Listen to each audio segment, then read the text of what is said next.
Right, back to the bike road. Good to see our trading was saved, even if I didn't see any ability to save while in the trading room.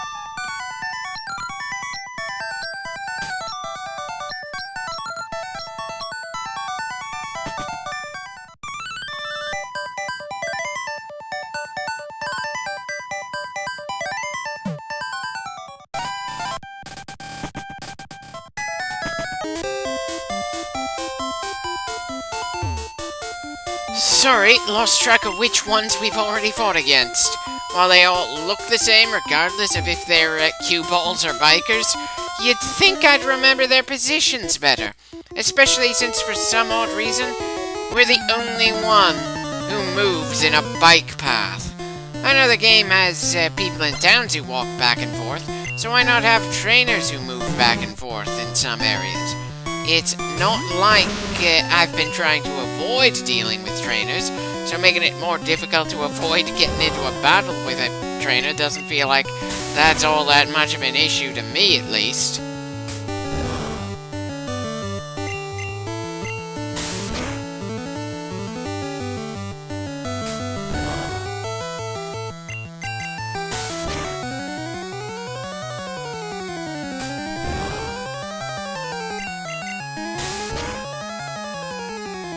Well, I can't really tell if evolving into Gollum made Marbleback more effective. I'm pretty sure that Grimer would have been an easy win for him regardless. And now, we're fighting another Grimer of the exact same level. I know I've said this before, but even if you limit the trainers we deal with to Pokemon that are not considered legendaries, there is more than enough room for more variety in their teams.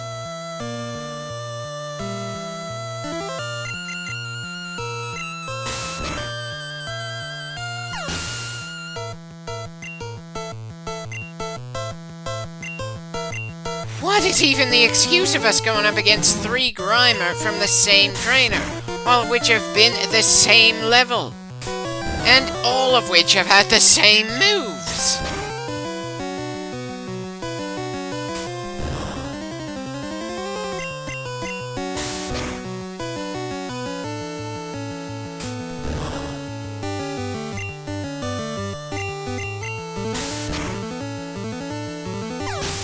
Oh, please, not another Grimer. Son of a bitch, all 4 of them? Was it really too much to hope that one of the 4 would be a Muk or some other Pokemon?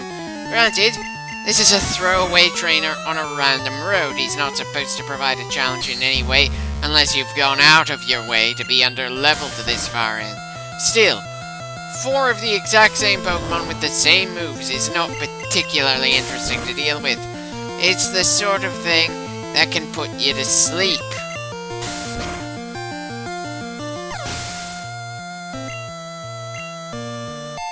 Well, at least we leveled up from that. I suppose that's something.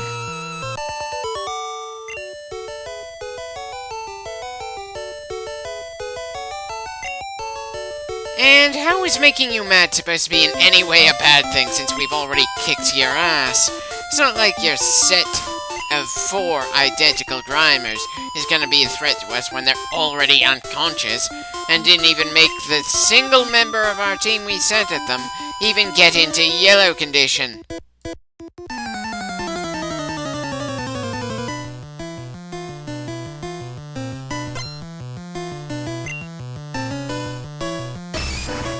Oh yes, how mean! You sent out another Machop instead of at least a Machoke. I don't see how my psychic powerhouse could ever possibly... Ugh, sarcasm is kinda wasted here.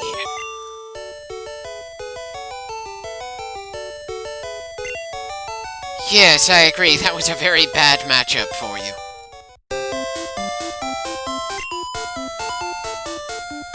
So you say, but I didn't see anything especially ferocious about that cute little fighting type. He didn't even have the physical build to be even mildly intimidating there. Much less have anything that could deal with someone like Neo.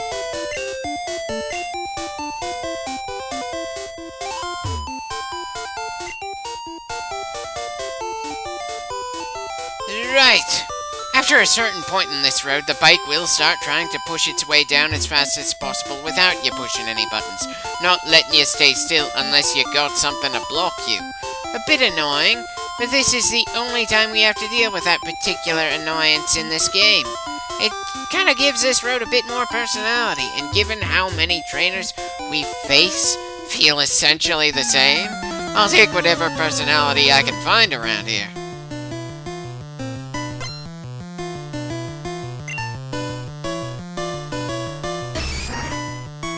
Right, phase 1 cue ball, you've faced them all. Just like any other trainer class.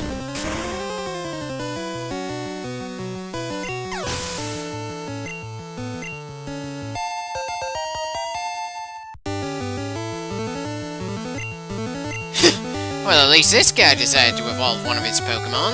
That's better than nothing.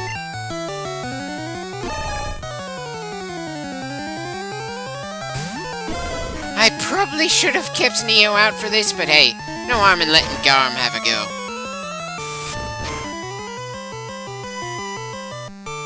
Okay! Was not expecting the exchange to be quite so far against us in this pairing. You'd think this far in the game I'd have a better idea of what we can and can't go up against around here.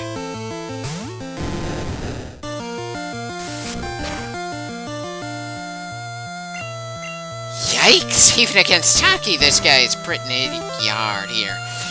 That shouldn't be so damn surprising when you notice its biggest features, its damn muscles.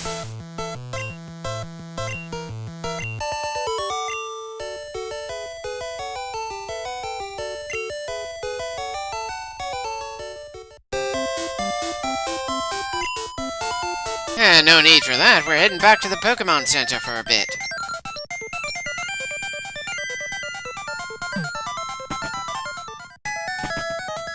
I'd possibly be using the bicycle more if we were allowed to keep using it inside of a guard building. I know, technically not that big of a deal since we can set the bike to be mounted every time we hit select in the overworld, but still, it's not like we have miles upon miles of open ground to travel through in this game to get from place to place. It's not like I've got any idea of just how large Kanto would be if you took the game world and put it in the real one. Sure, the game designers looked at a real-world location in order to get inspired for the overall map, but there's not a chance in hell that the real-world Kanto and the video game Kanto are at the same scale.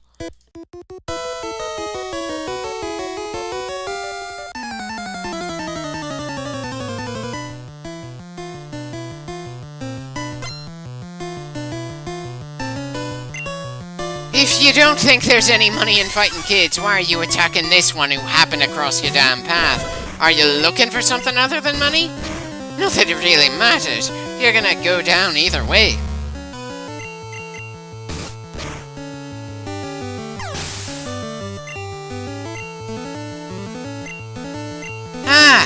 I'm pretty sure this Primeape should be a tough fight for Garm.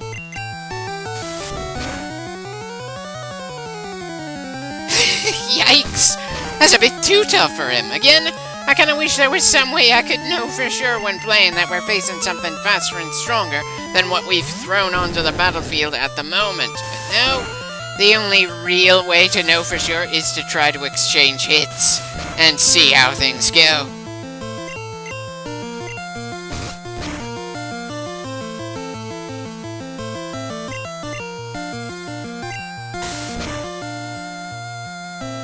Well, that Primeape has the unfortunate distinction of being Takanabori's 69th win.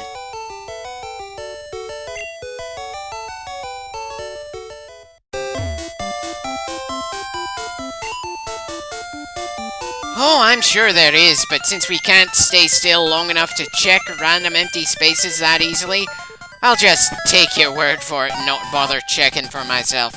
Besides, with the sheer number of trainer battles there are on that road, I'm pretty sure we're gaining more than enough to make up for whatever items I don't manage to find there.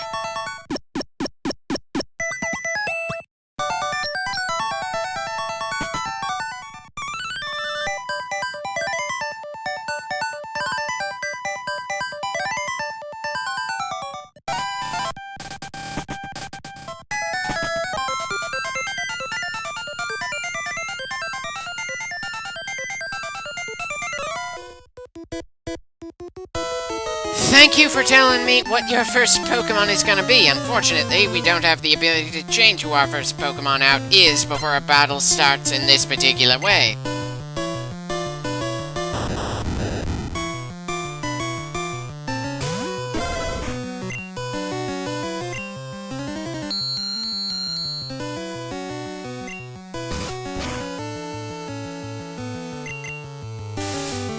I don't think Lex Screen does anything to stop physical attacks like Bite. Does doing a second light screen immediately after the first even actually do anything? Or is it just a wasted move? Hopefully, this next ball doesn't bounce itself into unconsciousness and actually manages to put up an offensive against us.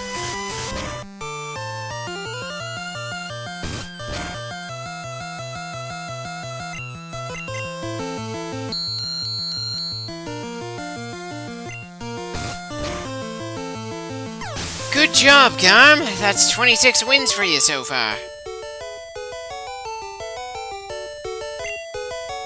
Nope, you were just a dog's chew toy. Though I'm pretty sure he prefers to chew on softer materials than ceramics.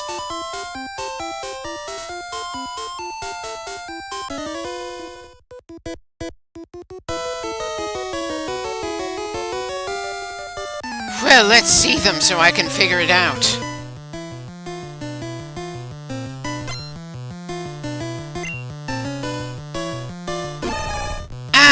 Should have figured the moment I saw a cue ball. I'm sorry to have to tell you this, but the only way to evolve that particular Pokemon is to trade the Musclemon with someone else.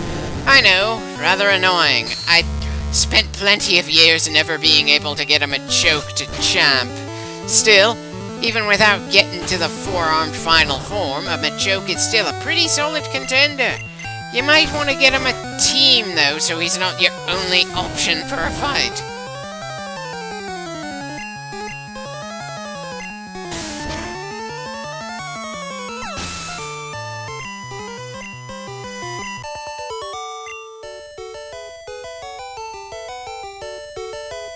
Hey, I'm sorry if my advice is not to your liking. I'm not exactly a Pokemon professor or a champion. You just asked a question of a young, if talented, kid.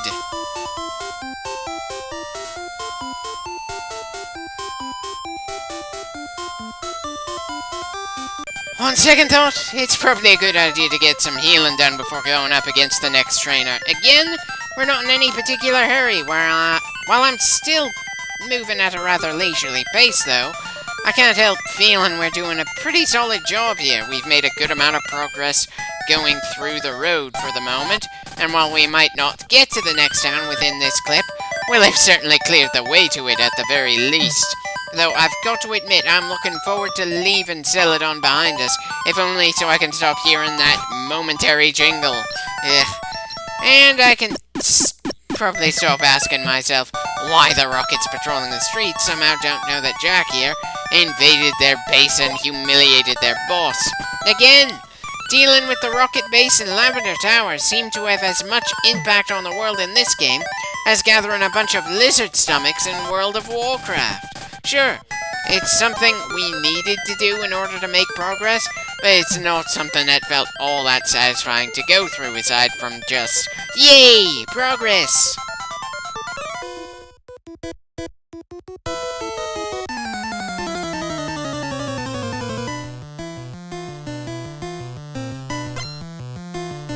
Not sure you're the kind of person who should say anything about being a rebel. I'm pretty sure I've seen about half a dozen other cue balls in this same road. You're not exactly a trendsetter, and it's not like there's some oppressive regime to fight against in this world. Though if there was, maybe it'd be easier to feel emotionally invested in what we've been doing from one clip to the next. As is, we've kind of set some unspoken routines and are just pushing our way to the finish line at our own pace.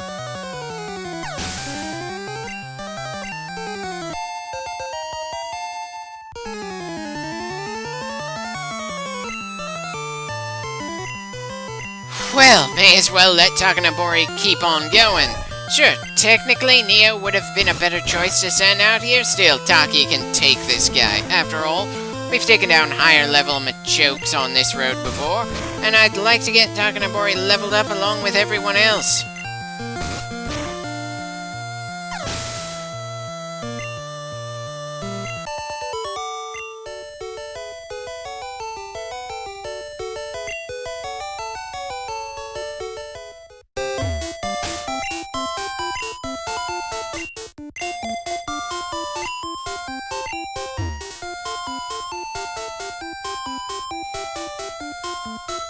That would feel like decent advice if it felt like we had any beliefs around here. We are a silent protagonist that travels around and goes through a lot of Pokemon battles, working our way up to the point where we are considered the champion of the region.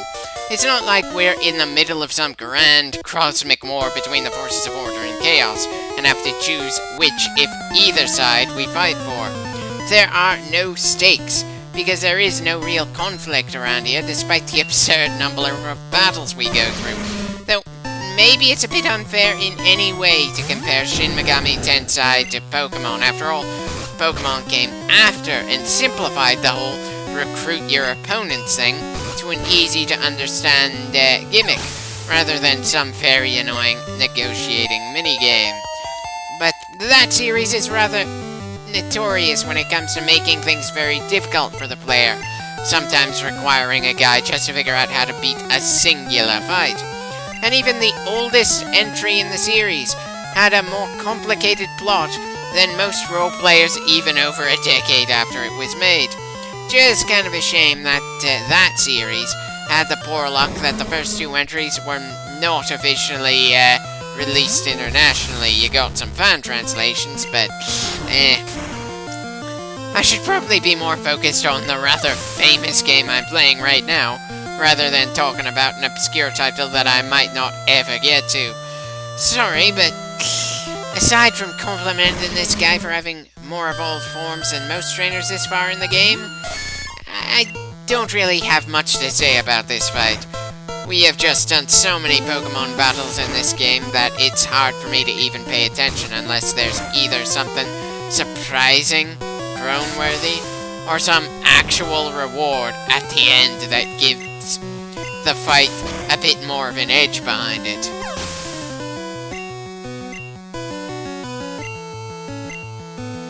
Ah, darn, and here I was hoping all 5 of his Pokemon would be something unique. Ah, well, that's what I get for letting my hopes go up for little to no reason, really.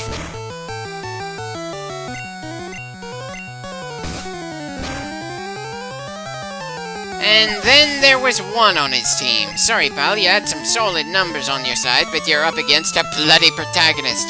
Even if the story doesn't have anything especially major going on, don't underestimate the power of a protagonist. More often than not, they are massively more capable than most people they come across. And many times it doesn't even actually get an explanation for why. Anyway, that makes 40 wins for Neo and 414 wins overall for the team. Assuming my math is right at the moment and I haven't miscounted anybody at any point.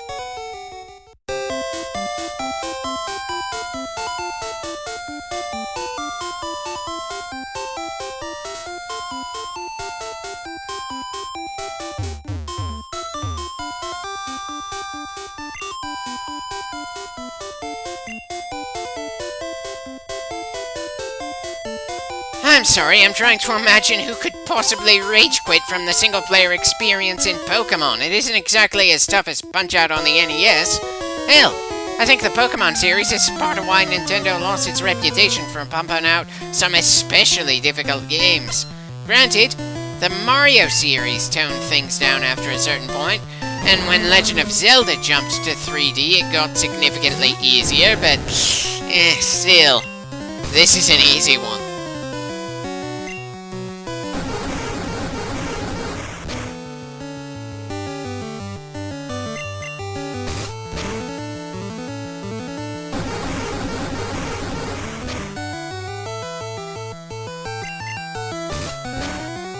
Well, looks like we're going to the Pokemon Center again.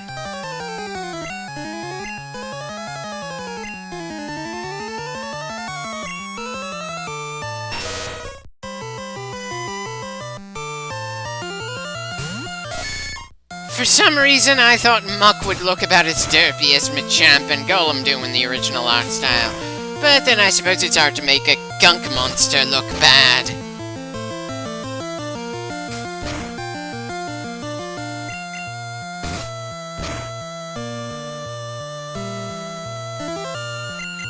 Always kind of funny when we see the AI in this game try to poison a poison type. Sure, it makes decisions by just picking the options at random instead of actually coming up with a strategy.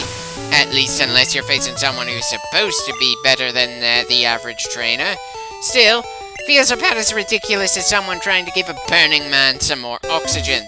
Or, less graphically, just pouring a pitcher of water over someone who's already soaked to the bone.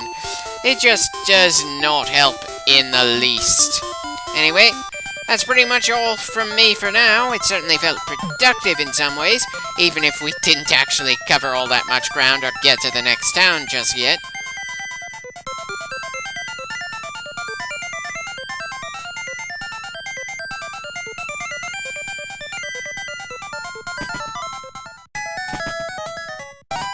I'm certainly glad I tend to play games with headphones on. If the music somehow starts to sound grating to me after hearing it for so much longer than the actual clip shows, I just take them off for a bit and then keep working.